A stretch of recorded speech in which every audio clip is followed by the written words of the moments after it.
मेरे प्यारे बच्चों, आप सभी का एक बार फिर से हमारे चैनल में स्वागत है।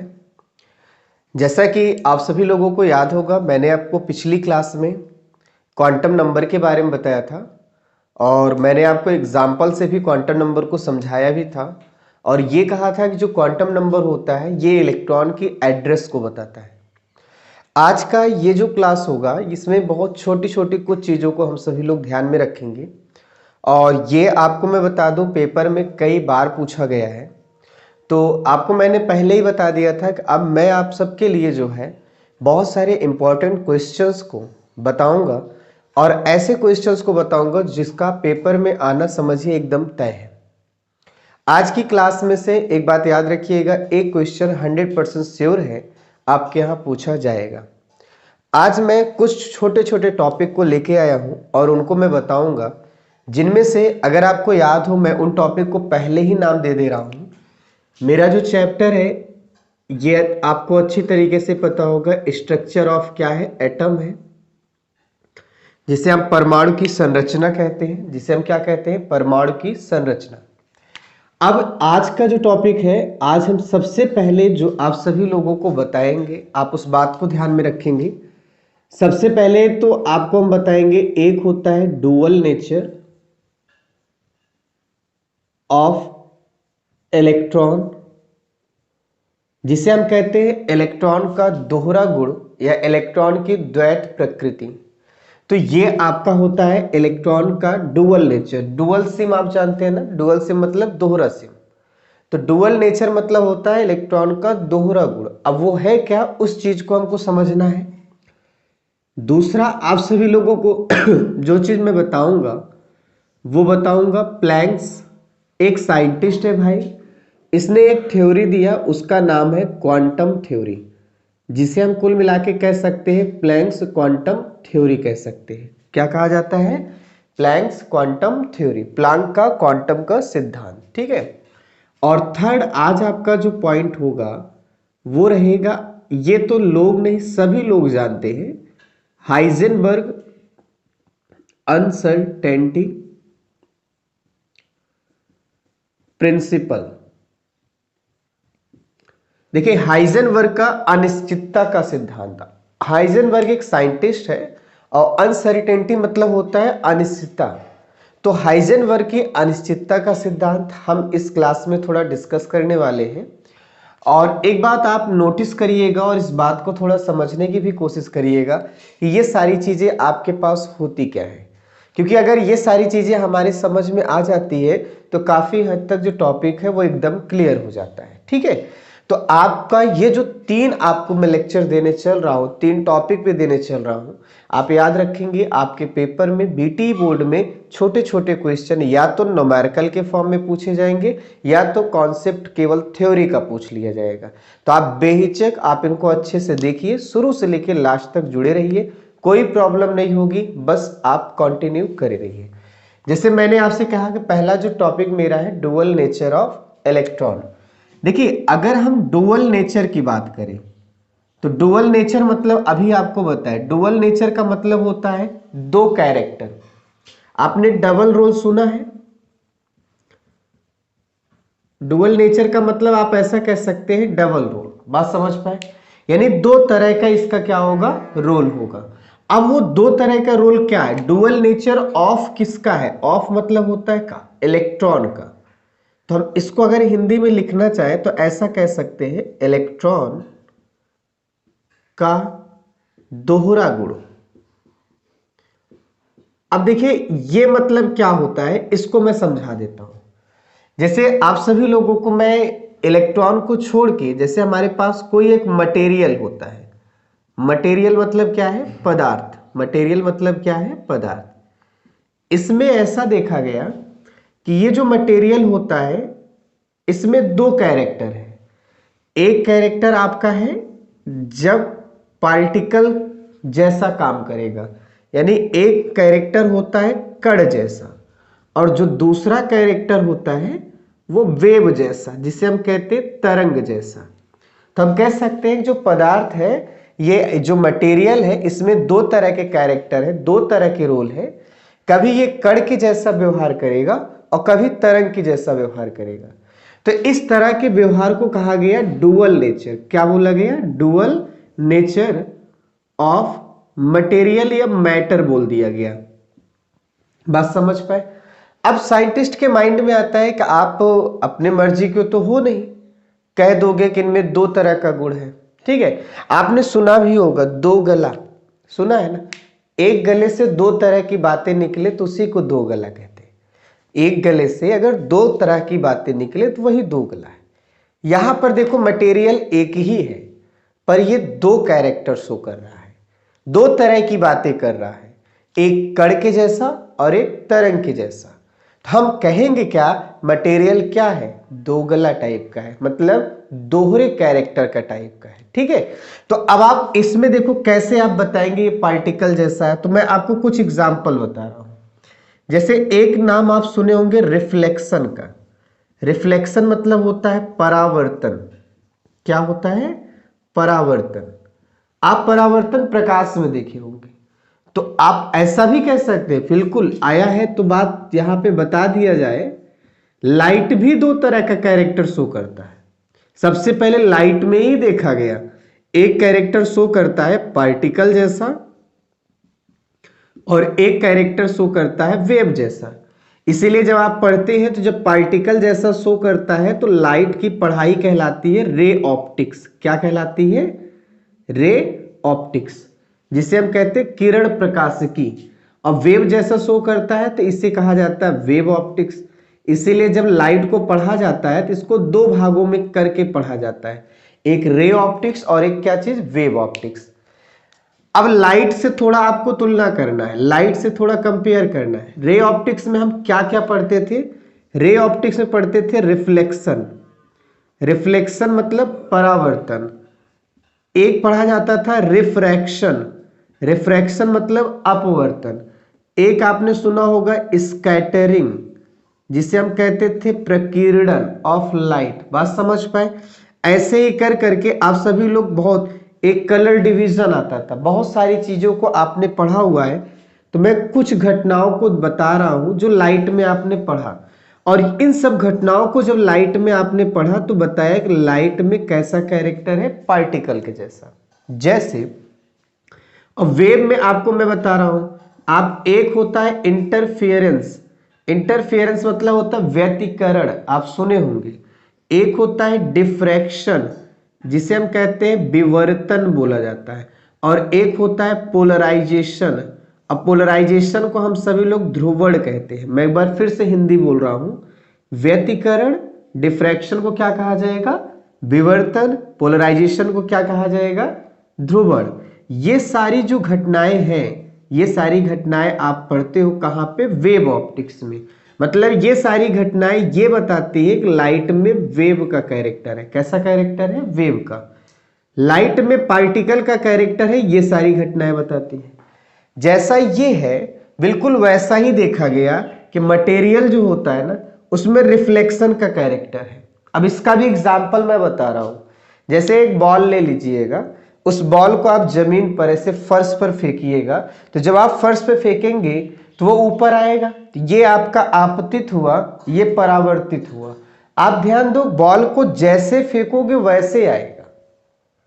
मतलब अगर थोड़ा तिरछा फेंकोगे तो तिरछा निकलेगा, ऐसे 90 डिग्री फेंकोगे तो 90 डिग्री पे आएगा। मतलब जैसा इंसिडेंट होगा, जैसा आपतित होगा, वैसा ही परावर्तित होगा। यही परावर्तन का नियम था। तो आप ये देखो, बॉल में देखते हो सीन। तो अब दूसरी चीज क्या है? ये आपका रिफ्रैक्शन को भी शो करता है। पार्टिकल जो होता है रिफ्रैक्शन को भी शो करता है। जैसे अगर आप किसी बॉल को पानी में डाल दो, तालाब में, तो आप देखेंगे बॉल की जो स्पीड होगी एयर में वो अलग होगी, पानी में जाने के बाद अलग होगी। ठीक है, तो यही आपका क्या होता था? अपवर्तन होता था, जिसमें एक माध्यम में स्पीड अलग होती थी और दूसरे माध्यम में स्पीड अलग होती थी। तो आप बोल सकते हैं पार्टिकल जैसा है तो ये रिफ्रैक्शन भी शो करेगा। तीसरा आप बात ध्यान में रखेंगे, तीसरा आप बोल सकते हैं स्कैटरिंग। तो सबसे बेहतर आप ध्यान दीजिएगा, ये जो तीनों कैरेक्टर है ये बताते हैं पार्टिकल में कैसा गुण है, कैसा क्वालिटी है, कण जैसा है, कण प्रकृति के हैं। और ये जो तीनों कैरेक्टर हैं, आप बोलेंगे पार्टिकल में इंटरफेरेंस भी होता है। अब यहाँ पे बहुत ज्यादा समय नहीं कि मैं समझाऊं इंटरफेरेंस क्या है, फिर भी आप जानते रहिएगा कि इंटरफेरेंस हुआ, डिफ्रैक्शन हुआ या पोलराइजेशन हुआ, ये तीनों चीजें अगर किसी में होती है, समझ लीजिएगा उसमें वेव जैसा गुण है। कैसा गुण है? वेव जैसा गुण है, तरंग जैसा गुण है। और ये तीनों घटना अगर होती है तो आप समझिएगा पार्टिकल जैसा गुण है। तो कुल मिला के आप क्या बोलेंगे? किसी भी लाइट में दो तरह का गुण देखा गया, किसी भी मटेरियल में भी दो तरह का गुण देखा गया, ठीक है। तो हम मटेरियल का डुअल नेचर कहते हैं। डुअल नेचर ऑफ किसका कहते हैं? लाइट का कहते हैं कि light having two type of character, first is a particle and second is a wave character. So light की स्टडी एक पार्टिकल के रूप में स्टडी करते तो रे ऑप्टिक्स कहलाता है, वेव के रूप में स्टडी करते तो वेव ऑप्टिक्स कहलाता है। वेव है, इन सारी चीजों को प्रूफ कौन करता है? व्यतिकरण, विवर्तन, ध्रुवण, ये सारी घटनाएं जो होती है वेव को प्रूफ करती हैं। और परावर्तन, अपवर्तन, प्रकीर्णन, ये सारी घटनाएं जो होती है किसको प्रूफ करती है? कण प्रकृति को, ठीक है। तो ये छोटी छोटी बातें हमको सबको पहले से पता थी। आज आपको जो देखना है वो किसको देखना है? Dual nature of electron. आपको कहना है भाई इलेक्ट्रॉन जो होता है बिल्कुल लाइट जैसा काम करता है, या आपको कहना है कि इलेक्ट्रॉन जो होता है मटेरियल जैसा काम करता है, या आप ऐसा बोल सकते हैं कि जो हमारे पास इलेक्ट्रॉन होता है, इस इलेक्ट्रॉन के पास भी दो तरह का गुण होता है। एक ये वेव जैसा ट्रीट करेगा और एक वो पार्टिकल जैसा ट्रीट करेगा। मतलब इलेक्ट्रॉन का भी परावर्तन होता है, इलेक्ट्रॉन का भी अपवर्तन होता है, इलेक्ट्रॉन का भी प्रकीर्णन होता है। यही सारी चीजें बताती हैं कि इलेक्ट्रॉन का प्रकृति नेचर कैसा है? पार्टिकल जैसा। इलेक्ट्रॉन में व्यतिकरण इंटरफेरेंस होता है, इलेक्ट्रॉन में डिफ्रैक्शन विवर्तन होता है, इलेक्ट्रॉन में ध्रुवण होता है। और ये सारी घटनाएं बताती है कि इलेक्ट्रॉन वेव जैसा है। तो इलेक्ट्रॉन का कितना नेचर हुआ? दो, जिसे हम सभी लोग कहेंगे डुअल नेचर, एक पार्टिकल जैसा और एक वेव जैसा। तो हम अगर लिखना चाहे तो लिख सकते हैं कि इलेक्ट्रॉन कभी कण जैसा व्यवहार करता है तो कभी तरंग जैसा व्यवहार करता है। इलेक्ट्रॉन के इस दोहरे व्यवहार को हम कहते हैं इलेक्ट्रॉन का द्वैत प्रकृति या डबल नेचर ऑफ इलेक्ट्रॉन कहा जाता है। अब पार्टिकल जैसा कैसे व्यवहार करेगा? जब मैंने देखा कि इलेक्ट्रॉन का परावर्तन हो रहा है, मैंने देखा इलेक्ट्रॉन का अपवर्तन हो रहा है, मैंने देखा इलेक्ट्रॉन का प्रकीर्णन हो रहा है, तो हम डिसाइड कर लिए कि इलेक्ट्रॉन कण जैसा व्यवहार कर रहा है। और हम देख रहे हैं कि इलेक्ट्रॉन अगर व्यतिकरण, विवर्तन और ध्रुवण को शो कर रहा है तो समझना वो वेव जैसा ट्रीट कर रहा है। तो ये आपका पहला जो टॉपिक था कौन सा था? इलेक्ट्रॉन का डुअल नेचर। अच्छा, इस बात को डी ब्रॉगली ने बहुत अच्छे से समझाया और समझाने के बाद उन्होंने क्या किया था? एक फॉर्मूला बनाया था जिसे हम सभी लोग डी ब्रॉगली का तरंग दैर्ध्य का फॉर्मूला कहते हैं, जिसे डी ब्रॉगली वेवलेंथ इक्वेशन। तरंग दैर्ध्य को इंग्लिश में कहा जाता है वेवलेंथ। क्या बोला जाता है? वेवलेंथ।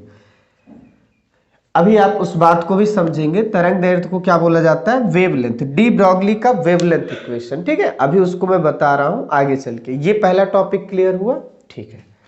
दूसरा जो टॉपिक है वो आपको मैं बताने चल रहा हूं प्लैंक्स क्वांटम थ्योरी। देखिए, प्लैंक्स क्वांटम थ्योरी का मतलब क्या होता है? प्लैंक्स तो पहली बार साइंटिस्ट है, इसने क्वांटम थ्योरी दिया। देखिए, इसका क्या मानना है, आप बात को थोड़ा समझिएगा। आपको ये बताना है कि इस दुनिया में कोई भी मटेरियल है, ठीक है, तो वो एनर्जी को जो है एब्जॉर्व कर सकता है। वो एनर्जी को क्या कर सकता है? एब्जॉर्व कर सकता है।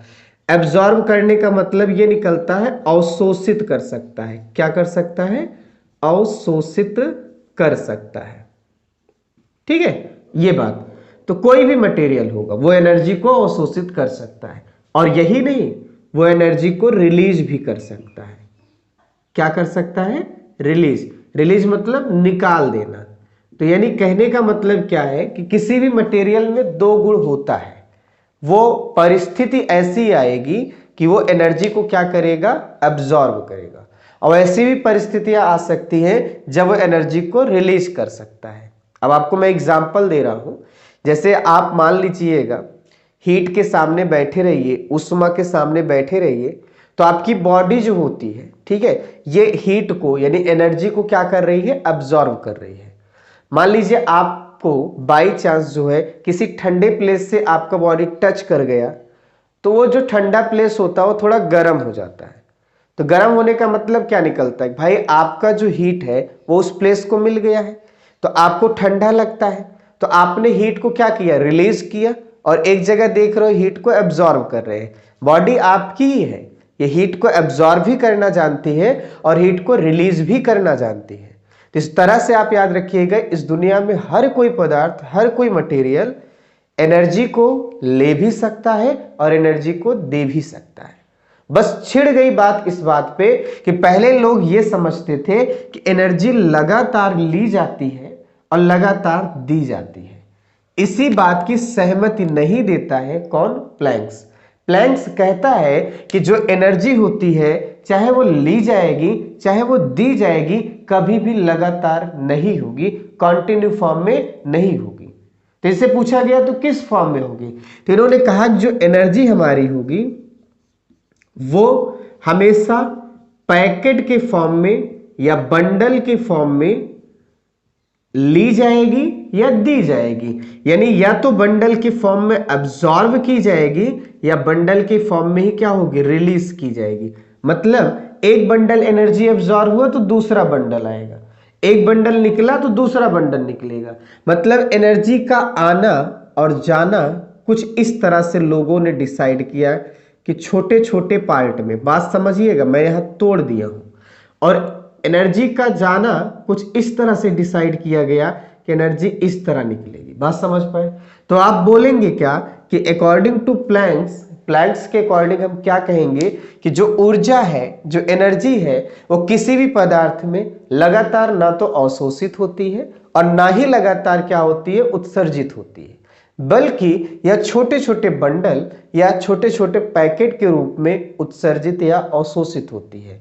तो आप इसी को इंग्लिश में कह सकते हैं कि energy does not absorb as well as release in continue form, continue form में नहीं होता है। बात समझ पाए? तो ये चीज आपको समझना है। अब इसके आगे ये प्लैंक्स एक बात और बोलता है, अगर हम पैकेट या बंडल की साइज देखेंगे थोड़ा सा, तो आप बोलेंगे जो साइज होगी वो अलग अलग होगी। क्या है कि जो बंडल्स होंगे, जो पैकेट्स होंगे, उनकी जो साइज होगी वो क्या होगी, अलग अलग होगी। किसी की साइज ज्यादा होगी और किसी की साइज क्या होगी, कम होगी। तो यहां हम बिग और स्मॉल लिख दे रहे हैं। मतलब साइज की अगर बात करेंगे तो कोई ये रूल नहीं है कि सबकी साइज फिक्स होगी, नहीं, हर बंडल की, हर पैकेट की साइज क्या होगी, अलग अलग होगी। किसी की ज्यादा होगी, किसी क्या होगी, कम होगी। हाँ, समझना ये है, जिसकी ज्यादा होगी आपको ये समझना है उसके पास ताकत, एनर्जी क्या है, ज्यादा है। अगर साइज क्या है, ज्यादा है, तो आप समझिएगा एनर्जी भी क्या है, ज्यादा है, एनर्जी मोर है। और अगर साइज छोटी है तो आप बोल सकते हैं कि एनर्जी क्या होगी, लेस होगी, एनर्जी क्या होगी, कम होगी। ठीक है, यानी अगर हम देखें तो साइज पर ही डिपेंड करता था कि एनर्जी कितनी होगी। कोई डाउट? अच्छा, इन बंडल या इन पैकेट को एक नाम दिया गया और वो नाम दिया गया क्वांटा। क्या नाम दिया गया, क्वांटा। इन बंडल या पैकेट को क्या नाम दिया गया, क्वांटा। अब अगर वो एनर्जी लाइट जैसी है तो इनको नाम दिया गया फोटोन। क्या नाम दिया गया, फोटोन। मतलब this bundle packet are known as quanta as well as photon. तो आपसे कोई पूछे फोटोन है क्या, तो आप बोल सकते फोटोन एक बंडल है एनर्जी का, फोटोन एक पैकेट है एनर्जी का। बात समझ पाए? और आप ऐसा भी कहेंगे फोटोन की अलग अलग साइज होगी, किसी के पास ज्यादा एनर्जी होगी, किसी के पास कम होगी। जिसके पास ज्यादा एनर्जी होगी उसकी साइज भी क्या होगी, ज्यादा होगी, और जिसके पास कम एनर्जी होगी उसकी साइज भी क्या होगी, कम होगी। तो फिर से आके इनको हम समझ लेते हैं, क्या बोलेंगे। कुल मिला के ये है कि जो एनर्जी है वो कंटिन्यू ना तो एब्जॉर्ब होगी ना ही रिलीज होगी, वो हमेशा डिसकंटिन्यू फॉर्म में होगी। और ये ऐसे कह सकते हैं पैकेट या बंडल के रूप में एनर्जी ली जाएगी या दी जाएगी। और अलग अलग पैकेट की साइज क्या होगी, अलग अलग होगी। जिनकी साइज ज्यादा होगी एनर्जी ज्यादा है। और इन पैकेट या बंडल को हम फोटोन कहते हैं या क्वांटा कहते हैं। यही आपका प्लैंक्स क्वांटम थ्योरी है। अच्छा, इसके अलावा भी आपको मैं एक बात बता दूं, इस थ्योरी के अकॉर्डिंग एक बात और समझी जाती है। क्या एक फॉर्मूला निकल के आता है कि भाई अलग अलग बंडल या पैकेट की साइज अलग अलग थी, चलिए मान लेते हैं, एनर्जी भी अलग अलग थी। तो हमारे सबकी पुरानी जानकारी है कि जो एनर्जी होती है, आप याद रहे, वो उसकी ज्यादा थी जिसकी क्या ज्यादा थी, साइज। ठीक है, तो डायरेक्टली प्रोपोर्शनल है, समानुपाती है। जो एनर्जी है पूरी दुनिया को याद है कि हमेशा डायरेक्टली प्रोपोर्शनल होती है फ्रीक्वेंसी, जिसे हम कहते हैं आवृत्ति के। इस बात को आप याद रखेंगे। जैसे कोई आदमी है, कहा जाता है ना बड़ा फ्रिक्वेंट है। फ्रिक्वेंट मतलब काम करने की क्षमता इसमें क्या है, ज्यादा है। और काम करने की क्षमता ज्यादा होने मतलब ऊर्जा क्या है, ज्यादा है। ये नेचर का रूल है, हमारा सबका सिद्धांत है कि हम ऊर्जा उसकी ज्यादा कहते हैं जिसके पास फ्रिक्वेंसी क्या होती है, ज्यादा होती है। एनर्जी ज्यादा उसी की होगी जिसकी फ्रिक्वेंसी ज्यादा होगी। लाइट का मैटर आता है तो फ्रिक्वेंसी को न्यू से दिखाते हैं। ये जो सिंबल है ना, ये न्यू का है। न्यू ये क्या है, आपका फ्रीक्वेंसी है। फ्रीक्वेंसी का मतलब क्या हुआ, आवृत्ति है। ठीक है, अब ये डायरेक्टली प्रोपोर्शनल इसके क्या है, एनर्जी। हमारी फिजिक्स हमको समझाती है कि जब इस प्रोपोर्शनल को हटाते हो तो ये आपका बराबर और इक्वल आता है, और एक कांस्टेंट आता है। यहां पे जो कांस्टेंट आता है उस कांस्टेंट को हम सभी लोग एच कहते हैं। क्या कहते हैं, एच। और एच जो कांस्टेंट है इसे कहा जाता है प्लैंक्स कांस्टेंट। क्या बोला जाता है, प्लैंक्स कांस्टेंट। और इसकी जो वैल्यू होती है 6.64 10⁻⁻34 जूल सेकेंड होती है। ये आप हमेशा याद रखेंगे, न्यूमेरिकल में आता है। ये जो फॉर्मूला है ये बहुत ही इंपॉर्टेंट फॉर्मूला है। वो इसलिए क्योंकि इसी फॉर्मूले पे न्यूमेरिकल पूछा जाता है। और इस फॉर्मूले को दूसरे रूप में अगर हम लिखें तो हमारी सबकी जानकारी अगर हो तो v इज इक्वल होता है n लैम्डा। v क्या होता है, चाल होती है, स्पीड होती है ध्वनि की। n क्या होता है, फ्रीक्वेंसी होती है, आवृत्ति होती है जिसे कहते हैं। लैम्डा क्या होता है, वेवलेंथ होता है। मैं सब कुछ लिख दे रहा हूं। वेवलेंथ को हम तरंग दैर्ध्य कहते हैं। हिंदी में लिखें तो ये होती है चाल, बराबर क्या होती है, आवृत्ति, और बराबर क्या होती है, तरंग दैर्ध्य होती है। आराम से समझते जाइएगा, बड़ा आसान है। अब आपको हम यहीं पे सब कुछ चेंज कर रहे हैं। जब लाइट के मैटर में देखेंगे तो चाल को सी से दिखाया जाता है, आवृत्ति को न्यू से, लैम्डा वही रहता है। तो न्यू बराबर क्या हो जाएगा, सी बाई लैम्डा। ये होती है किसके मैटर में, जब हम बात करते हैं प्रकाश का। किसका बात करते हैं, प्रकाश का।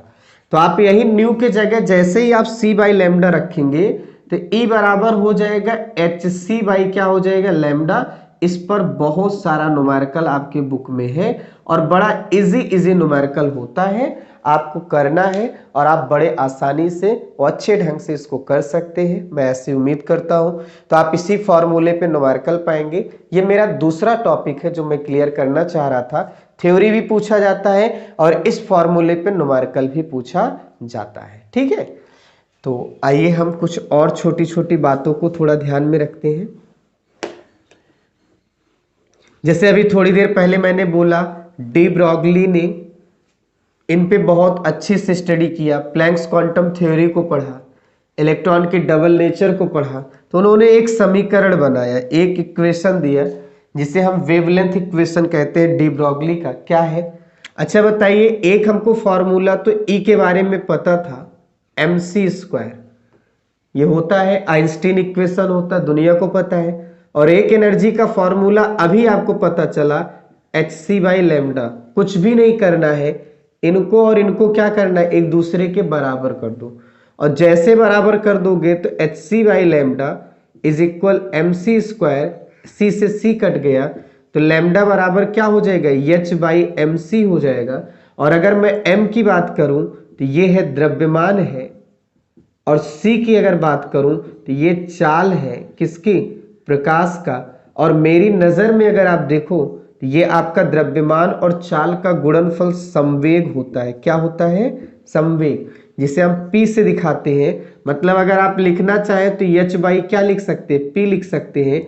तो लैम्डा बराबर h बाई क्या हो गया? p हो गया। ये जो फॉर्मूला आपको आता है ये कहते हैं डी ब्रोगली का तरंग दैर्ध्य का फॉर्मूला, वेवलेंथ का फॉर्मूला। और इसी से आप सभी लोगों को कुछ छोटे छोटे न्यूमेरिकल पूछा जाता है। आपसे p दे दिया तो लैम्डा पूछ सकता है, लैम्डा दे के p पूछ सकता है, या लैम्डा दे के m पूछ सकता है, कुछ भी पूछा जा सकता है। हाँ, आप बुक में देखेंगे c के जगह पार्टिकल अगर रहेगा तो यहाँ पे h बाई एम भी हो जाएगा, क्योंकि यहाँ स्पीड किससे दिखाई जाएगी? v से। तो कोई डाउट नहीं है, ये आपको लगे हाथ इसको भी बता दिया, कोई दिक्कत तो नहीं है। ठीक है, अभी एक लास्ट टॉपिक है जिसको हम डिस्कस करने चल रहे हैं, और उस लास्ट टॉपिक को आप थोड़ा गौर करिएगा। वो है हाइजेनबर्ग अनसर्टेनिटी प्रिंसिपल। हाइजेनबर्ग एक साइंटिस्ट है। हाइजेनबर्ग क्या है? एक साइंटिस्ट है। उस साइंटिस्ट ने क्या बोला? अनसर्टेनिटी प्रिंसिपल का मतलब क्या होता है? जरा इस बात को ध्यान दीजिएगा। देखिए, अनसर्टेनिटी का मतलब क्या होता है, पहले तो हम ये जान लें। इसका मतलब होता है अनिश्चितता। अनिश्चितता। अनिश्चितता का मतलब ये होता है कि कोई चीज निश्चित ना हो। जैसे अनिश्चितता यहां दो चीजों की आती है, एक बताया जाता है पोजीशन और एक बताया जाता है स्पीड। जैसे आप खुद बताइए, ऐसी कोई चीज देखे हैं जिसमें एक ही साथ हम उसकी स्थिति और एक ही साथ उसकी गति बताते हो? जैसे अनसर्टेनिटी का मतलब ये होता है, जैसे मैं कह रहा हूं कि ये एक पॉइंट है, ठीक है। अनसर्टेनिटी, अनिश्चितता का मतलब ये है कि मैं कहूं ये पॉइंट यहां है, तो आप कहेंगे सर यहां नहीं है, यहां है, ठीक है। तो हम कहें ये मुझे यहां लग रहा है, पॉइंट यहां नजर आ रहा है, तो आप अपनी बात पे अड़े सर यहां पे पॉइंट है, लेकिन मैं फिर कहता जा रहा हूं कि यहीं पे पॉइंट मुझे दिख रहा है, तो मैं क्या बोलूंगा? इस पॉइंट की कोई निश्चित वैल्यू नहीं है, मुझे यहां दिख रहा है, आपको यहां दिख रहा है। तो आप जो देख रहे हैं शायद वो भी सही कह रहे हैं, और हम जो देख रहे हैं शायद वो भी सही कह रहे हैं, लेकिन पॉइंट के लिए कह सकते हैं इस पॉइंट की कोई निश्चित जगह नहीं है। अगर हम और आप समझे तो ये पॉइंट में क्या होगा? अनिश्चितता आएगी। वही चीज जब हम इस हाइजेनबर्ग ने क्या किया था, इलेक्ट्रॉन के बारे में पढ़ा था स्पेशली, तो उसने देखा कि अगर इलेक्ट्रॉन की स्थिति को, पोजीशन को और चाल को, मतलब मोशन को, गति कह सकते हैं, तो आप बोलेंगे क्या? इलेक्ट्रॉन की जो स्थिति है और जो गति है, अगर दोनों को एक साथ हम देखना चाहें, एक साथ समझना चाहें, कि हम उसी समय में इलेक्ट्रॉन की स्थिति को भी समझ लें और उसी समय में इलेक्ट्रॉन की गति को भी समझ ले, तो कहा गया कि एक साथ समझना ये असंभव है। क्या कहा गया? एक साथ समझना क्या है? असंभव है, इम्पॉसिबल है। तो आप बोल सकते हैं कि आखिरकार ये मतलब क्या है? तो आप कहेंगे इलेक्ट्रॉन की स्थिति को और इलेक्ट्रॉन की गति को एक साथ समझ पाना हमारे लिए क्या है? असंभव है। तो जब ये वर्ड बोला गया तो साइंटिस्ट होता नहीं कि एक साथ तो नहीं समझ सकते, इसका मतलब क्या है? अलग अलग समझ सकते हैं। क्या इसकी स्थिति को अगर हम ध्यान में रखेंगे तो स्थिति ही मुझे पता चलेगी, गति हमको पता नहीं चलेगी। मतलब गति के बारे में हम एकदम क्लियर नहीं रहेंगे, निश्चित नहीं रहेंगे। और अगर हम गति के बारे में अकेले पढ़ते हैं, मतलब अगर हम इसको अकेले, आप ध्यान दीजिएगा, स्थिति को जानना चाहते हैं तो आप जान लेंगे, लेकिन आपके मन में किस चीज का डर रहेगा? कि गति के बारे में बहुत ज्यादा आप क्लियर नहीं रहेंगे, हो रहा है कि नहीं हो रहा है, कि कितना हो रहा है। और अगर आप मोशन को स्टडी करेंगे तो स्थिति के बारे में नहीं जान पाएंगे। मतलब एक समय पे एक साथ इन दोनों की बातों को हम कभी भी जान नहीं सकते हैं।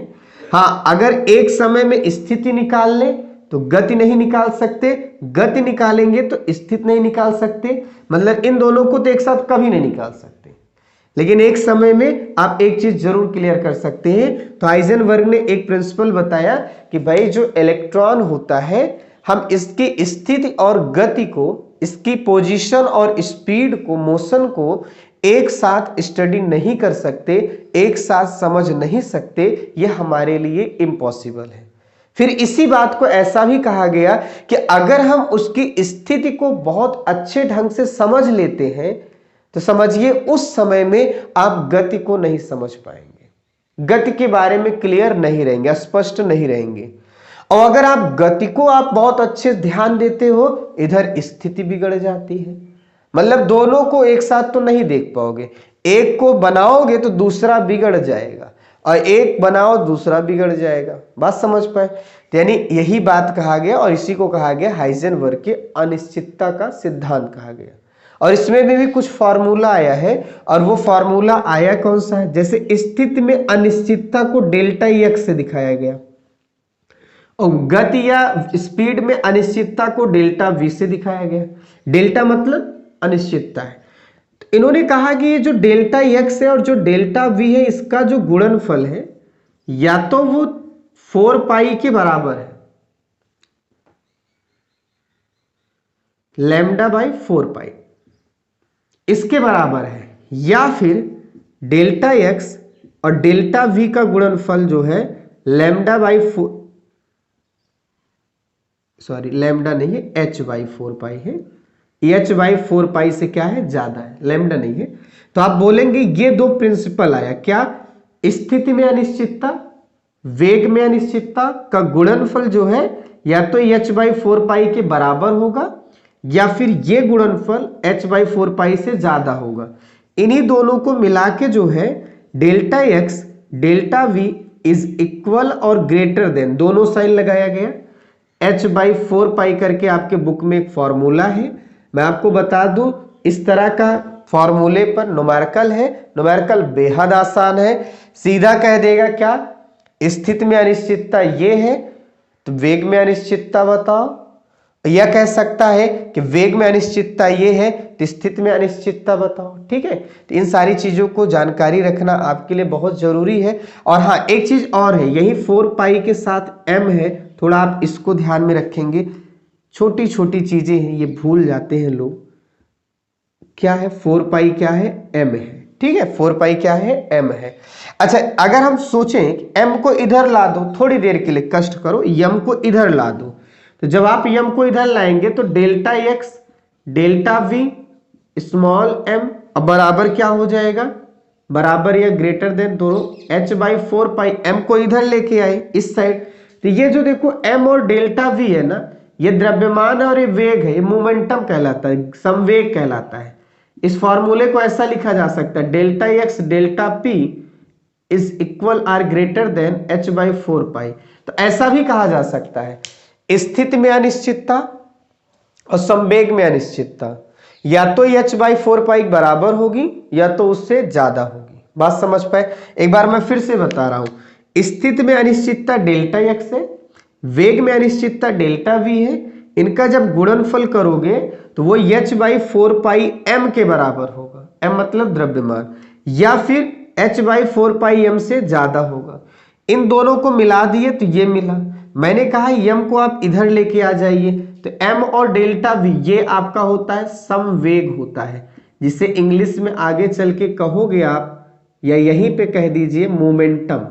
ठीक है, तो आप बताओ डेल्टा वी में अनिश्चितता है तो संवेग में भी क्या आएगा? अनिश्चितता आएगी, तो इसीलिए डेल्टा पी कह दिया गया। तो फाइनली ये रिजल्ट बता दिया गया कि स्थिति में अनिश्चितता संवेग में अनिश्चितता का गुणनफल जो है या तो एच बाई 4 पाई से बराबर होगा या उससे ज्यादा होगा। ये जितना भी टॉपिक आपको मैंने बताया है आज की क्लास में बहुत ही इंपॉर्टेंट है, पेपर में छोटे छोटे क्वेश्चंस आते हैं, इन्हीं सब पे न्यूमेरिकल्स आते हैं। और एक बात मैं और आपको बता दूं, ये अभी मैंने किस पर देखा? इलेक्ट्रॉन पे देखा। हाइजेनबर्ग ने कहा ऐसा नहीं है, कोई भी छोटा कण होगा, माइक्रोस्कोपिक पार्टिकल जिसे कहते हैं। कौन सा पार्टिकल कहा जाता है? माइक्रोस्कोपिक पार्टिकल, मतलब जो पार्टिकल, जो कण बहुत छोटा रहेगा, जो कण बहुत क्या रहेगा? छोटा रहेगा। अब जैसे इलेक्ट्रॉन है, जैसे प्रोटॉन है, जैसे न्यूट्रॉन है, जैसे फोटॉन है, इन सब पर यह प्रिंसिपल अप्लाई हो जाता है। तो इसकी एक लिमिटेशन भी आ गई, क्या? हाइजेनबर्ग अनसर्टेनिटी प्रिंसिपल किस पर नहीं लगेगा? अगर पार्टिकल बड़ा रहेगा तो उस पर यह नहीं लगेगा। यह प्रिंसिपल केवल छोटे छोटे पार्टिकल के लिए वैलिड होता है, जैसे रेत के पार्टिकल है, इलेक्ट्रॉन है, प्रोटॉन है, न्यूट्रॉन है, फोटोन है, पॉजिट्रॉन है, ये छोटे छोटे पार्टिकल पे ये वैलिड होता है। तो आज की क्लास में मैंने आपसे क्या डिस्कस किया? कुछ छोटे छोटे पॉइंट जो केमिस्ट्री में बीटी बोर्ड जो है उनको पूछता है, थ्योरी के फॉर्म में भी पूछता है और न्यूमेरिकल के भी फॉर्म में पूछता है। तो आज के लिए बस इतना ही।